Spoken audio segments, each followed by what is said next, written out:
Bombing a country on the other side of the globe won't make the Epstein files go away, any more than the Dow going above 50,000 will. Wow. Yeah, I want you to just sit with that quote for a second. Just read it over in your mind. It is a heavy one. It really is. I mean, that isn't a line from some paranoid political thriller. It isn't a comment pulled from a fringe internet forum at 3 in the morning. Right. That is a direct and frankly chilling quote from U.S. Representative Thomas Massie. And right now, as we are speaking, we are watching two massive, seemingly completely unrelated stories collide in real time. Collide and just create this unprecedented global shockwave. Exactly. On one side of the globe, we are witnessing a catastrophic military escalation in the Middle East. I mean, we are talking about a joint U.S.-Israeli bombing campaign that has just resulted in the death of Iran's Supreme Leader Ali Khamenei. And on the other side, right here at home, in the heart of Washington, D.C., we are seeing the explosive, long-feared unsealing of the Jeffrey Epstein files. And, the sheer scale of both of these events overlapping it is basically paralyzing the news cycle. And for very good reason, I mean. Yeah. Totally paralyzing it. Because you have the drums of what some geopolitical analysts are seriously referring to as the prologue to World War III beating incredibly loudly. And simultaneously, the darkest, most closely guarded secrets of the global elite. Documents that have literally been fought over in courts for years. Exactly. Documents fought over for years are finally being dragged into the daylight. So when you put those two tectonic plates next to each other, the friction is bound to create wild theories. And more importantly, it forces us to look at how foreign policy and domestic spectacle might actually influence each other. Right. And that is our mission for this deep dive. We are going to unpack this bizarre, incredibly intricate web that connects U.S. domestic political scandals, historical international arms dealing, and the current devastating global conflict in the Middle East. It is a massive web. It is. But before we take one step further into the deep end, we need to take a crucial moment to speak directly to you, the listener, about the nature of what we are covering today. Because this deep dive contains highly politically charged allegations. Highly charged. We are going to be discussing claims found in these unsealed documents involving both right-wing and left-wing figures. That includes President Donald Trump and the Clintons. And we need to be absolutely crystal clear about our role here. Yes, perfectly clear. We are not taking sides. We are not endorsing any of these viewpoints or allegations. Our job today is strictly to act as your guides, impartially reporting the claims exactly as they are contained in our source material. So you can understand the full scope of the information that is currently rocking the globe. Because the value of an exploration like this lies in mapping the landscape of the information right. It does not lie in rendering a legal or a moral verdict. Exactly. We are looking at a substantial stack of investigative sources today. That includes some incredibly detailed geopolitical analysis from DCV News to help us connect these very complex dots. We are simply following the paper trail, where it leads presenting the allegations alongside the available defenses and the counter evidence. Okay, let's unpack this. Starting with the timeline of the current crisis and that explosive accusation that Representative Massie dropped on X, formerly Twitter. Right. The claim about the bombing? Right. He is openly claiming that the United States and Israel's unprecedented bombing of Iran was explicitly authorized by President Trump for one very specific reason. To divert public scrutiny away from the Epstein files? Yes. He is essentially accusing the commander-in-chief of launching a war to change a domestic news cycle. So let's look at the sheer scale of the scandal Massie is pointing to, because he clearly believes the motivation is potent enough to start a war. And to understand why a sitting lawmaker would make a claim of that magnitude, you really have to look at the numbers surrounding these documents. We are not looking at a few dozen pages of embarrassing social gossip here. Not at all. The scope is staggering. I mean, over 3 million Epstein-related documents have been released so far. And even more critically, for the political atmosphere in Washington, there are 3 million more documents still being withheld. 3 million. 3 million documents. That is just an ocean of paper. What is the justification for keeping that volume of information sealed after all this time? Well, the official reasons provided by the agencies involved cite legal privacy and national security concerns. National security. Yeah, and that national security element is the one that really fuels the kind of speculation we are seeing from Massie. Because within the files that have already been released, there are names that command the absolute highest echelons of global power. Right. For instance, the unsealed files repeatedly name the current U.S. President and First Lady Melania Trump alongside this massive roster of politicians and billionaires and foreign dignitaries. So the pressure to crack open the rest of the vault has just been building to an absolute boiling point. Completely. And earlier this year, Representative Massey and Democratic Representative Ro Khanna spearheaded a bipartisan piece of legislation. It was called the Epstein Files Transparency Act. Right. And the intent of that act was to force the Department of Justice to release everything right, all the remaining documents. All of it. And the political theater around that bill was incredibly intense. Trump publicly criticized the legislation initially, which obviously raised a lot of eyebrows. Oh, yeah. But ultimately, he did sign it into law. And the timing of everything that followed that signature is what forms the absolute foundation of these intense theories. Because almost immediately, as the pressure for transparency peaks and the legal mechanisms are put in place to force the release of these files, A massive military action in the Middle East begins. Precisely. Analysts have long noted that in geopolitics, timing is frequently weaponized. A sudden crisis can completely absorb all the oxygen in a media ecosystem. Right, we hear this concept tossed around a lot, right? The wag the dog theory. Yes, wag the dog. For listeners who might only know that as a vague cultural reference, where does that actually come from and how does it mechanically work in politics? So the phrase originates from a 1997 film and book called Wag the Dog. And in it, a fictional U.S. president is caught in a massive scandal just days before an election. So to distract the public, his team hires a Hollywood producer to literally fabricate a fake war in Albania. Just invent a war out of thin air. Out of thin air. And the core concept is about leveraging a high-profile, high-stakes foreign policy action to completely bury a damaging domestic vulnerability. Because the logic is dark, but it is very straightforward. The public and the press cannot simultaneously focus on a complex legal scandal when military jets are launching and the threat of global war is looming. Exactly. You can only hold so much in your mind at once. And critics of the current administration are pointing out that this wouldn't even be the first time they've suspected the specific tactic being used regarding Epstein. Are you referring to the events in South America earlier this year? Precisely that. If you look back to just this past January, there was the sudden, shocking abduction of sitting Venezuelan President Nicolas Maduro by U.S. forces. Right, that was wild. It was an incredibly aggressive, highly unorthodox maneuver, and it completely dominated global headlines for weeks. And at the time, numerous critics and political opponents viewed that operation as a media smokescreen designed to shift attention away from renewed scrutiny over Trump's past ties to Epstein. Because keep in mind, Epstein once notoriously called himself Trump's closest friend in earlier decades. Right. So when the Epstein heat turns up in the press and suddenly a foreign leader is pulled out of his country, or bombs start raining down on Tehran, figures like Representative Massey start framing those events not as coincidences, but as calculated strategic distractions. I really want you to visualize the gravity of what is being suggested here. We're talking about the possibility of a global superpower, Right. potentially risking World War III. We're talking about risking the lives of millions, destabilizing the entire global economy, and fundamentally altering the map of the Middle East. All for a PR crisis. Exactly. All simply to manage a domestic public relations and legal crisis involving the ultra-wealthy. It is a terrifying thought. But here's where it gets really interesting. Because if you dig into the newly unsealed documents, Jeffrey Epstein's connection to Iran isn't just some modern political distraction cooked up last week. No, not at all. The paper trail connecting him to Tehran goes back decades. And the historical depth of these connections completely reframes how we have to understand Epstein's entire network. Let's look at a specific fascinating document from the 2018 releases. Okay. There is an email correspondence from Robert Travers to Jeffrey Epstein. Now, Travers is a highly prominent American evolutionary biologist, which already makes for a strange pairing. Very strange. But in this letter, Travers is directly questioning a rumored meeting between Epstein and the former Iranian president Mahmoud Ahmadinejad, which allegedly took place in New York. I mean, the combination of those three names in one sentence sounds like a Mad Lib. Yeah. You have a disgraced financier, an evolutionary biologist, and the hardline president of Iran. It is surreal. But Ahmadinejad's visits to New York for the UN General Assembly were legendary for their controversy and scale. Oh, they were massive logistical spectacles. I mean, Yeah. between 2005 and 2013, Ahmadinejad traveled to New York 8 times.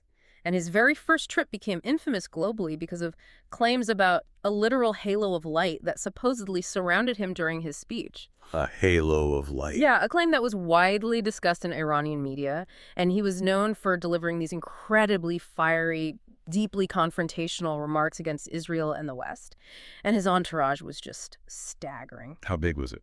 For his final visit, he brought a delegation of around 120 people. 120 people? Yes. Reports indicated that this group included his son, his daughter-in-law, and even his daughter-in-law's mother. It was essentially a traveling ecosystem. So in this 2018 email, Trivers is trying to dissect why on earth Epstein would be moving in the same circles as Ahmadinejad.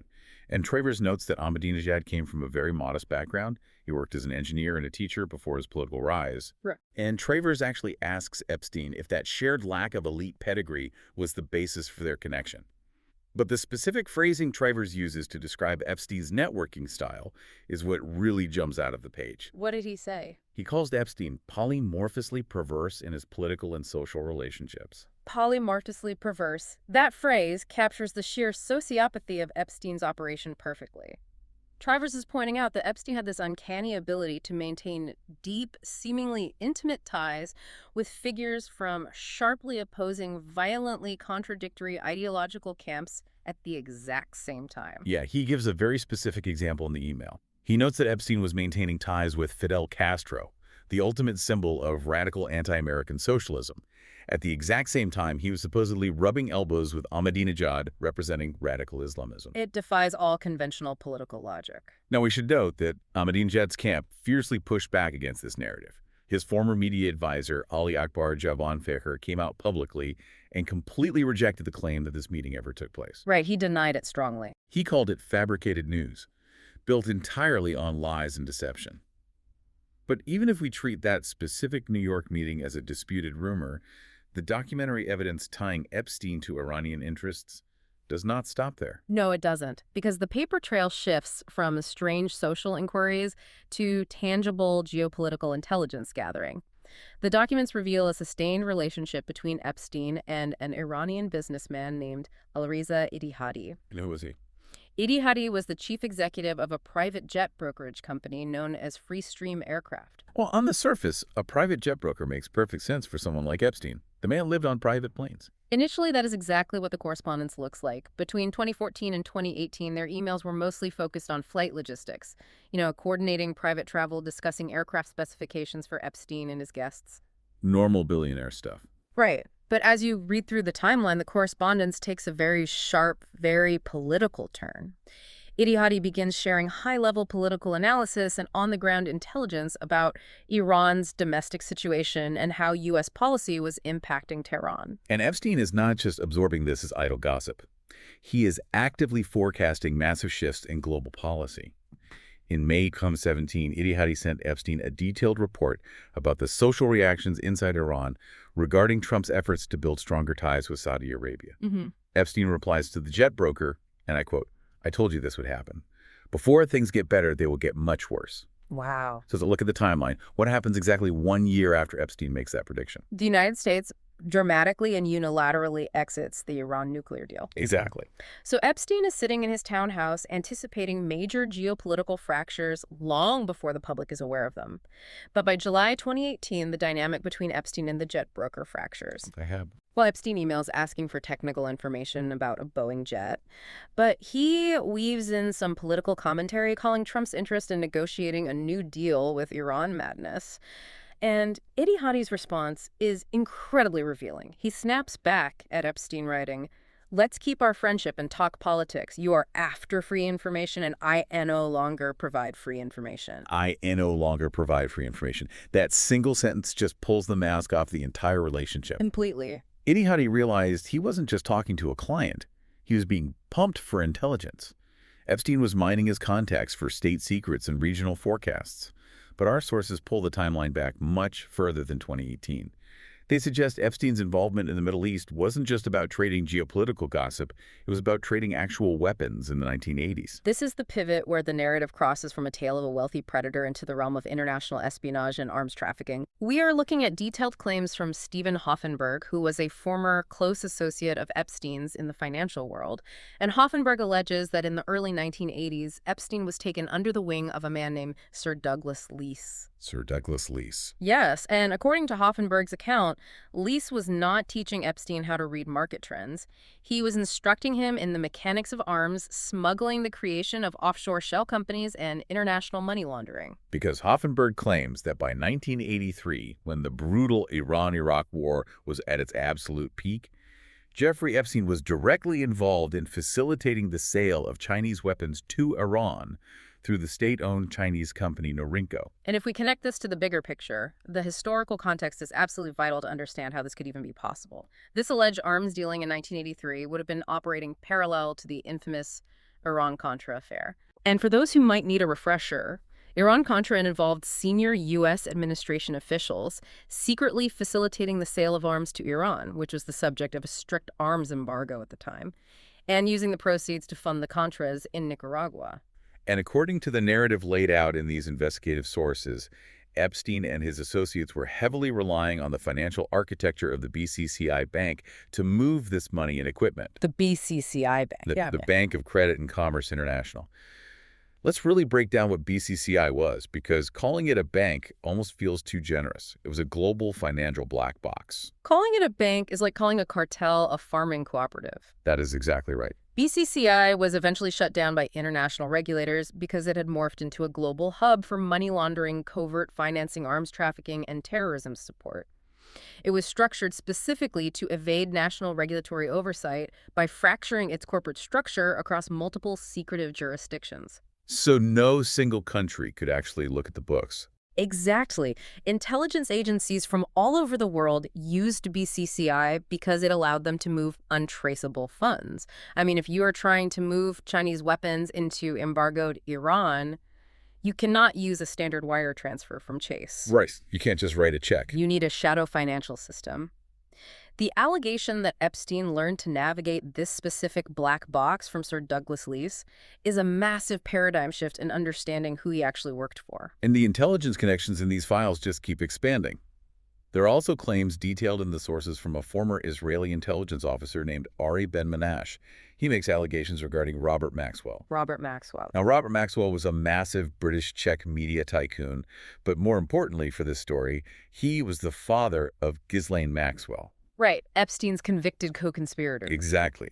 Ben-Menash claims that Robert Maxwell actively sought to involve Jeffrey Epstein in the transfer and sale of military equipment and weapons from Israel to Iran as part of covert intelligence operations. He claims Epstein was a frequent presence at Maxwell's London office during this era. I mean, the layers of overlap are staggering. You have alleged connections to Chinese arms manufacturers, shadow banking systems used by the CIA and Israeli intelligence networks, all funneling toward Iran in the 1980s.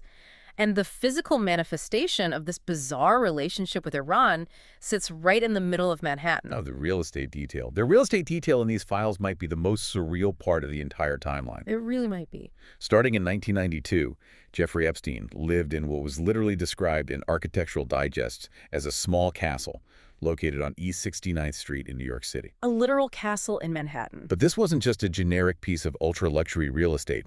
This specific building was the former residence of Iran's consul general in New York. Wow. The property was seized by the United States government after the 1979 Iranian Revolution, when diplomatic ties were severed. So the U.S. State Department takes control of this seized Iranian diplomatic property, and what do they do with it? They lease it to Jeffrey Epstein for $15,000 a month. What's fascinating here is the mechanics of that arrangement. The State Department, holding a highly sensitive piece of seized foreign asset, decides to rent it out to a private financier with allegedly deep ties to international arms dealing. Yeah, it's unbelievable. And in classic Epstein fashion, he didn't just occupy the space, he immediately turned it into a grift. Of course he did. The State Department eventually had to take him to court because he was illegally subleasing the mansion to other wealthy individuals for $20,000 a month. So he was quietly pocketing a $5,000 monthly profit off a seized Iranian embassy. It is truly mind-bending. But while we analyze the shadow games of billionaires and shell companies and politicians in Washington and New York, we have to acknowledge that the consequences of these geopolitical games are playing out in blood and fire right now in the Middle East. Yes, they are. Let's shift the focus and look at the grave reality on the ground in Iran today. Because the spark that led to this current devastating war didn't just ignite overnight. It was preceded by a month of intense, desperate protests inside Iran that erupted over crushing economic pressures. And the human toll of those protests before the bombs even started falling is almost impossible to comprehend. The Iranian citizens took to the streets demanding basic economic relief and structural political change, and the regime's response was absolute unmitigated brutality. According to the documents and reports reviewed by our sources, over 36,500 Iranians were killed by state security forces in a staggering two-day crackdown between January 8th and 9th. I just want to pause and contextualize that number. Over 36,000 people dead in 48 hours. That is an average of over 18,000 human beings killed every single day. That is the equivalent of a mid-sized American town being completely eradicated over a weekend. It's horrific. The sheer logistical horror required for a state apparatus to murder that many of its own citizens that quickly requires a fully mobilized, ruthless internal military force. And it was in the immediate shadow of this horrific domestic slaughter that the military escalation from the U.S. and Israel began to materialize. And the buildup to the strikes was massive and highly telegraphed to the international community. We saw the deployment of the USS Abraham Lincoln Carrier Strike Group. Right. President Trump repeatedly referred to this deployment in his public addresses as an armada heading toward the region, signaling a massive show of naval and aerial dominance.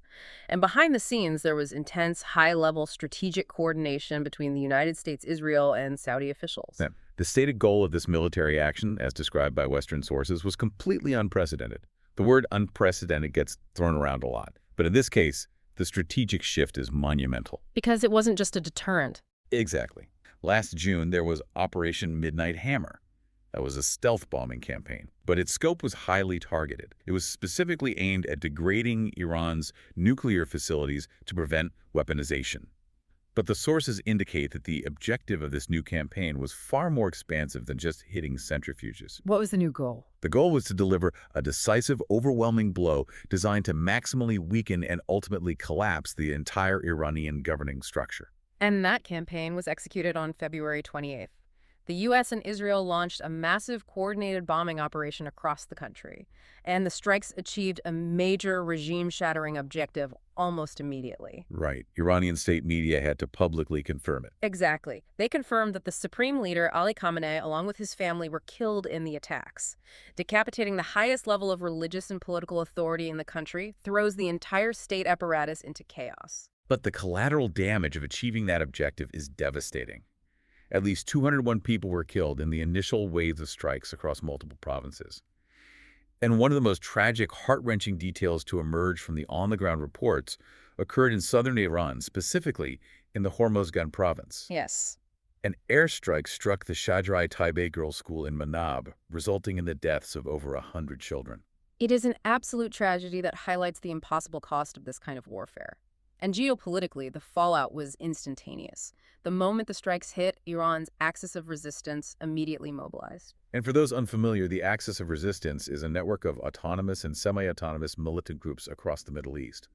That includes Hezbollah in Lebanon, various militias in Iraq and Syria, and the Houthis in Yemen. All funded and equipped by Tehran. All of them, yes. We immediately saw waves of drone and missile attacks launched by these Iranian-aligned forces. They targeted U.S. military apparatus and allied infrastructure across the region, hitting installations in Bahrain, Kuwait, Qatar, and the United Arab Emirates. Simultaneously, Hezbollah opened a northern front, firing heavy barrages of rockets and drones deep into northern Israel. And I want to pull you, the listener, back to the big picture for a moment. While politicians in Washington are trading accusations over unsealed court documents and debating news cycles, millions of real lives are caught in the crossfire of this massive escalation. Millions. And it is not just the immediate Middle Eastern region that is at risk of catastrophe. If this conflict widens even slightly, the Strait of Hormuz, which is the absolute choke point and lifeline for global shipping and global energy markets, could be entirely shut down. The entire global economy hangs by a thread in the balance of this war. And yet the political messaging coming out of Washington surrounding this conflict is full of devastating, almost incomprehensible contradictions. Which brings us to the profound hypocrisy of the phrase, "help is on the way." The messaging strategy here requires really deep analysis. Because in the direct lead up to these military strikes, President Trump was publicly addressing the Iranian populace, urging them to rise up against their leaders. He told them to take over your government, and he famously promised them on a global broadcast that help is on its way. But human rights observers and political critics have agonizingly pointed out the dark irony here. The very protesters who had the courage to take to the streets and demand change, the people who might have actually possessed the will to lead a domestic revolution, were the exact same people who were just massacred by the tens of thousands in that January crackdown. It is a sickening paradox. You have the U.S. promising liberation and support to the Iranian people on one hand.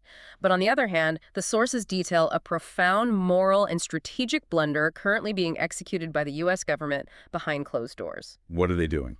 Right now, the United States is quietly deporting Iranian asylum seekers. They are actively putting vulnerable people on charter flights to staging grounds in Qatar or Kuwait and sending them directly back to Tehran. Sending them back. Yes.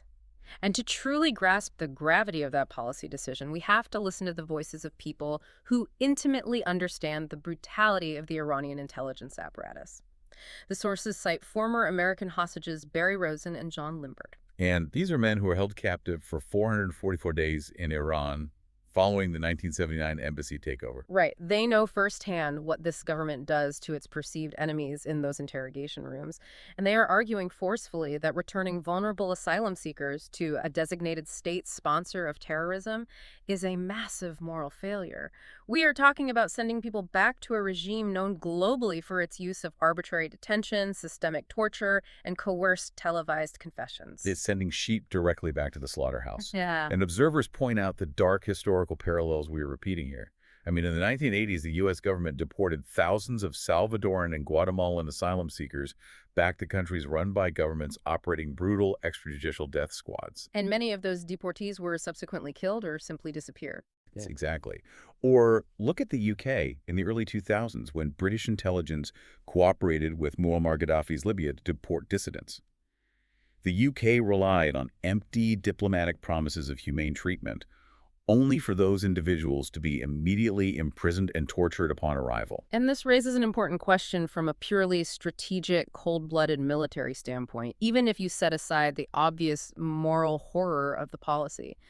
Why would a government that is actively, openly at war with a regime simultaneously hand that exact same regime political leverage, propaganda victories, and human capital? It makes absolutely no sense. You are taking people who actively fled a dictatorship, who sought safety and ideological alignment with the U.S., and you are delivering them directly back into the hands of the very intelligence services you are currently trying to bomb into submission. It is a contradiction that completely undermines the stated strategic goals of the war. It really makes you question the basic competence or perhaps the true underlying motives of the people making these operational decisions. Absolutely. And speaking of the people making the decisions, let's look at what is happening in the halls of power right now. Because while the Middle East is literally burning, the domestic political circus in Washington is in full swing, completely consumed by the historic Epstein hearings currently taking place in Congress. These congressional hearings are truly without precedent. They are methodically exposing the deep, highly uncomfortable ties between the highest levels of American political royalty and Jeffrey Epstein's network. So let's examine the testimonies from the Clintons, which have dominated the proceedings. Yes, let's start there. Former Secretary of State Hillary Clinton was subpoenaed to testify regarding her connections, and her defense regarding her relationship with Ghislaine Maxwell was highly scrutinized. She claimed under oath that she only knew Maxwell casually as a passing acquaintance. But that defense is facing massive public skepticism, primarily because Ghislaine Maxwell was famously photographed attending Chelsea Clinton's highly publicized wedding in 2010. Right, the wedding. And Hillary's explanation to the committee was that Maxwell attended the wedding simply as a +1 for the tech billionaire Ted Waite.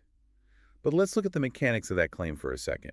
We are talking about a wedding that was essentially a summit of American politics and global finance. The security would be insane. Staggering. The Secret Service and private security protocols for an event like that would be airtight.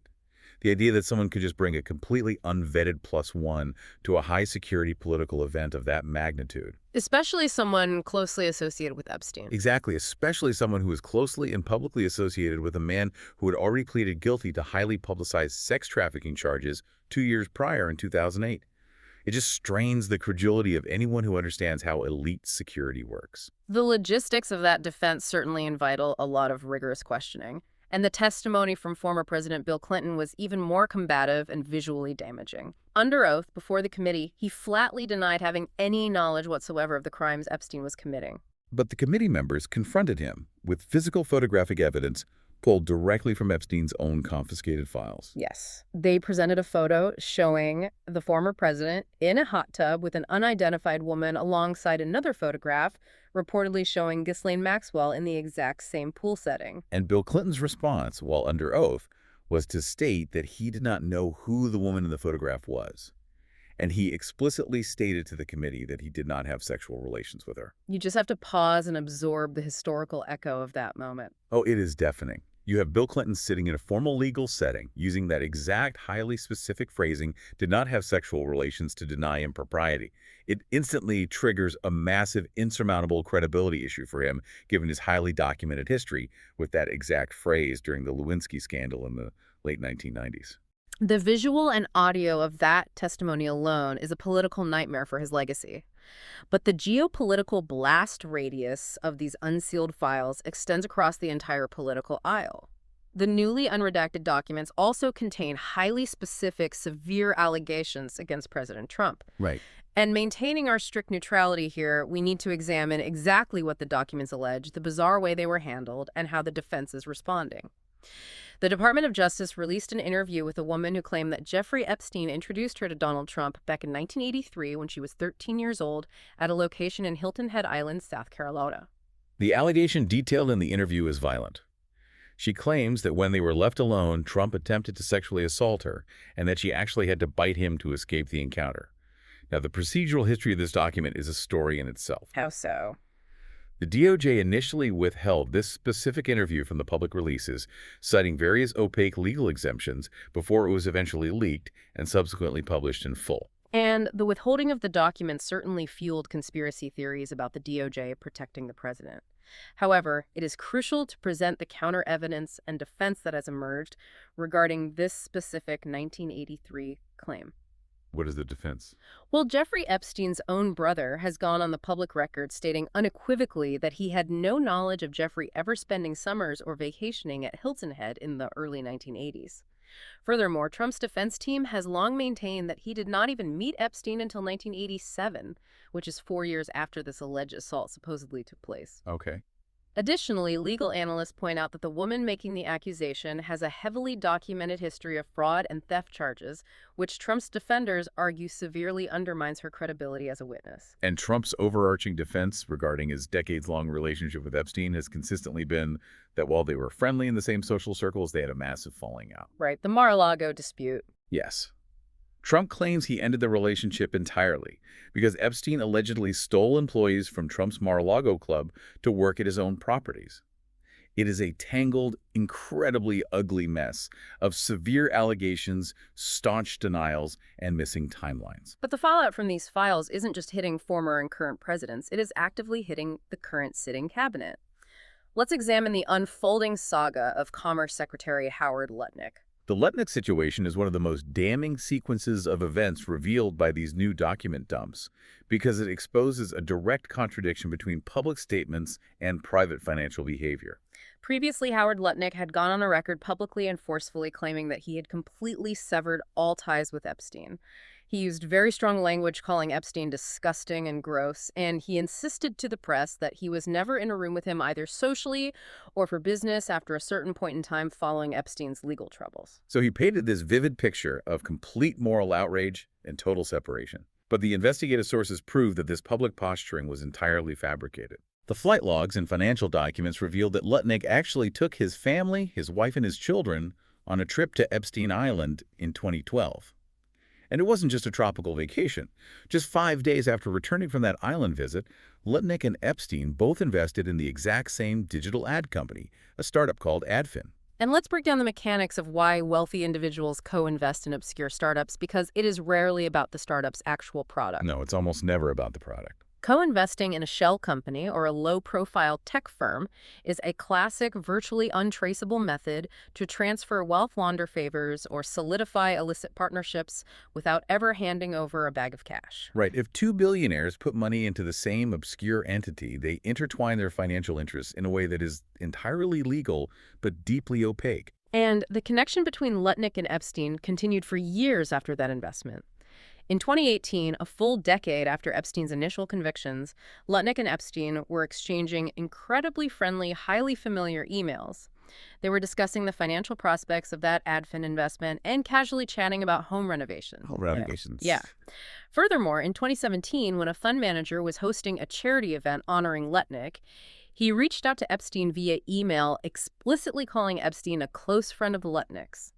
And Epstein immediately responded to that email by donating $50,000 to the charity in Lutnick's honor. A $50,000 donation made in the name of a man who publicly claimed he thought you were gross and refused to be in the same room as you. It completely shatters the public narrative. It does. And the detail that really elevates the Lutnick scandal from hypocrisy to potential institutional cover-up is the deleted photo. A photograph of Lutnick and Epstein posing together on the island surfaced in the unsealed files. Mysteriously, the Department of Justice completely deleted this specific photo from the public database. Just wiped it. Wiped it. When investigative journalists noticed the missing file and demanded an explanation, the DOJ hastily restored the photo, claiming it had been accidentally flagged and removed by an automated system looking for nudity. Which is an absurd defense because anyone looking at the photograph can see there was no nudity or illicit content in the image whatsoever. It was just two powerful men standing together in shirts. Just polo shirts. This specific incident highlights the deep, pervasive suspicion that the bureaucratic machinery of the government is actively working to shield powerful individuals from the political fallout of these files. If we connect this to the bigger picture, think about the environment this creates for the average citizen. You have all of this chaos, a massive escalating war in the Middle East with devastating casualties, the horrifying Epstein revelations exposing decades of rot, and cabinet officials being caught in blatant, easily disprovable lies about their financial and social ties to global criminals. And this is the exact toxic environment in which American voters are currently heading to the polls. The political domino effect of all these overlapping crises is very real, and we're seeing it play out right now in the vicious Texas primaries. The polling data provides a crucial window into the electorate's mindset right now. The sources show that the war in Iran is highly unpopular among the American public. We are looking at only a 27% approval rating for the military strikes. 27%. That is abysmal.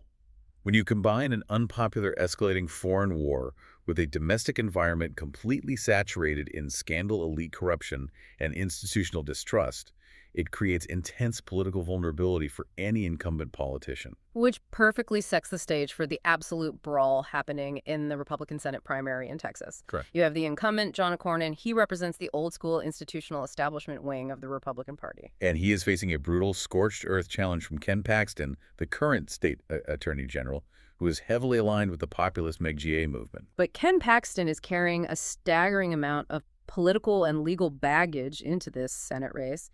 He has publicly admitted to an extramarital affair. He was the subject of a long-running, highly publicized felony securities fraud investigation that he ultimately had to settle to avoid trial. And perhaps most damaging to his institutional credibility, he faced a massive whistleblower lawsuit from 7 of his own top conservative staff members. They accused him of bribery and rampant abuse of office to benefit a wealthy donor. These allegations were so severe that he was actually impeached by his own Republican colleagues in the Texas State House, although he ultimately survived the trial in the state Senate. So given all of that ammunition, John Cornyn's team is taking off the gloves. His super PAC is running these incredibly aggressive attack ads. But what is fascinating is how they are choosing to attack him. Because of the intense global focus in the Middle East and the fear of terrorism, they are weaponizing foreign policy anxieties in a local domestic primary. The ads are claiming that Ken Paxton is soft on radical Islam. Which sounds crazy. What is their rationale for this massive claim? Well, the defense lawyer that Paxton hired to protect himself during his state impeachment trial happens to also do legal work for a separate project that Cornyn's ads claim is promising to bring Sharia law to Texas.